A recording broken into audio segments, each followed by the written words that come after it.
بسم اللہ الرحمن الرحیم۔ حضرت ذوالنون مصری رحمۃ اللہ علیہ کے متعلق عام طور سے یہ بات مشہور ہو گئی تھی کہ انہیں اسم اعظم کا عمل معلوم ہے۔ اسی شہرت کی بنا پر ایک شخص کو جس کا نام یوسف بن حسن تھا، اس کے حصول کی لاگ پیدا ہو گئی۔ ایک دن وہ دور دراز راستہ طے کر کے مصر آ پہنچا اور حضرت ذوالنون رحمۃ اللہ علیہ کی خدمت کرنے لگا۔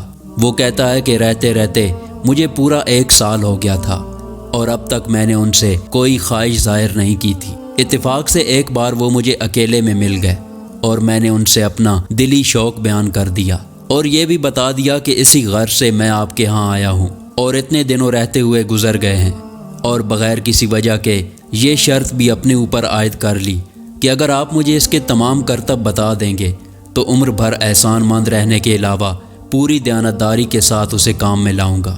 اس پر وہ ہنستے ہی رہے اور کوئی جواب نہیں دیا، یہاں تک کہ اس بات کو بھی 6 مہینے بیت گئے۔ 6 مہینے کے بعد ایک دن خود حضرت ذوالنون رحمۃ اللہ علیہ کہنے لگے، آؤ آج تمہیں اسم اعظم کا عمل سکھا دوں۔ وہ مجھے اپنے گھر میں لے گئے اور ایک برتن رومال میں باندھ کر میرے پاس لائے اور بولے کہ اسے فسطاط جو وہاں سے بہت دور تھا وہاں فلاں شخص کو دے آؤ۔ میں اسم اعظم کے شوق میں اسے اسی وقت پہنچانے کے لیے چل دیا، مگر راستے ہی میں مجھے شیطان نے بہکانا شروع کر دیا کہ آخر اس آدمی کو شیخ نے کیا تحفہ بھیجا ہے، کھول کر دیکھنا چاہیے۔ بہت دیر کی سوچ و بچار کے بعد دریائے نیل کے پل پر پہنچ کر رومال کھول ڈالا، لیکن اس برتن کو جوں ہی کھولا اس میں سے ایک چوہا نکل کر ایک طرف بھاگ گیا۔ چوہے کے علاوہ اس میں اور کچھ بھی نہیں تھا۔ شیخ نے یوں ہی خالی چوہا اس کے اندر بند کر کے اتنی دور مجھے دوڑایا تھا۔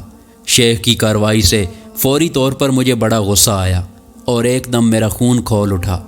ایسا محسوس ہو رہا تھا جیسے شیخ نے میرے ساتھ مذاق کر کے مجھے نکما گردانا ہے۔ غرض یہی پیچ و تاب کھاتا ہوا میں لوٹا آ رہا تھا کہ دروازے پر ہی شیخ صاحب کھڑے مل گئے۔ وہ غالباً میرا ہی انتظار کر رہے تھے۔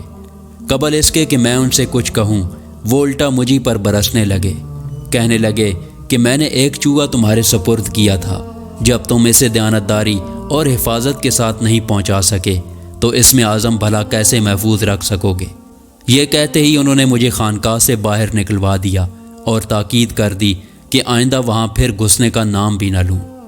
اس قسم کی مزید ویڈیو دیکھنے کے لیے ہمارے چینل کو سبسکرائب کریں۔ شکریہ۔